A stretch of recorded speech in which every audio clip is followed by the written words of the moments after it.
Well, for more on the attacks, the arrests, and what we can expect, I'm joined now by author and professor Jean Bricmont. Welcome to the broadcast. Yes, thank you. You live in Belgium but are currently in France. How was this terrorist cell, in your opinion, able to pull this attack off and essentially elude local authorities, and especially in light of what happened in France?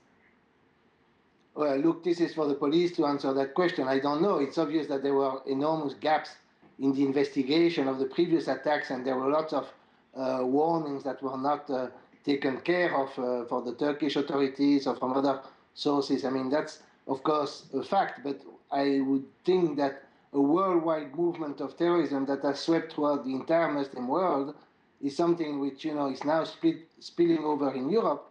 But you can't say that because it's more in Brussels or in Molenbeek or in Belgium and so on than elsewhere in Europe, that's the cause of the effect of the events. I mean, the events have to do with the worldwide jihadist movement in the Muslim world, which I should emphasize, the United States government, and of course their European allies or satellites, have been actually encouraging back in the days of the Mujahideen against the Soviet Union in Afghanistan, in Bosnia, and now in Libya, of course, and also with the so-called moderate rebels in Syria, which they have armed, and the arms, of course, ended up in the hands of the jihadis. So one should look at the bigger picture and not only on the failure of the Belgian police, which I'm the first to be willing to denounce. Well, I should ask you, Jean, let me rephrase the question. As someone who has lived there, did you feel confident in your local authorities? Did you see them on the streets after the Paris attacks? Were there warnings? Was there talk in the community about what could happen and if people felt safe?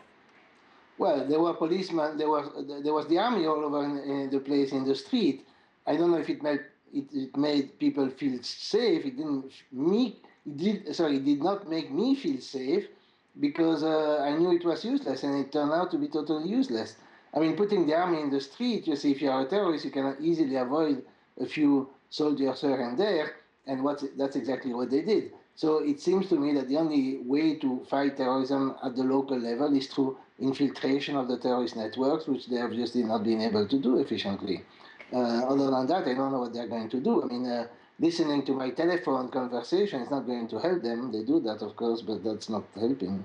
Jean, let me ask you, as a resident of this community, how big of a role do you think unemployment, isolation, and marginalization of some of these men played into them allegedly joining groups like ISIL?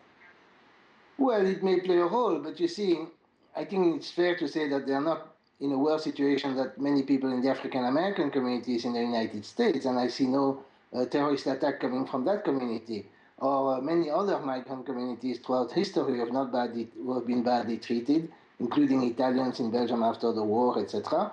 And their father and grandparents were not well treated. I mean, there is something specific to the rise of Islamic and Judaism and Salafism and the ideology from Saudi Arabia throughout the Muslim world. That's the main cause. The problem I have with that main cause is that we have actually helped it and fostered it.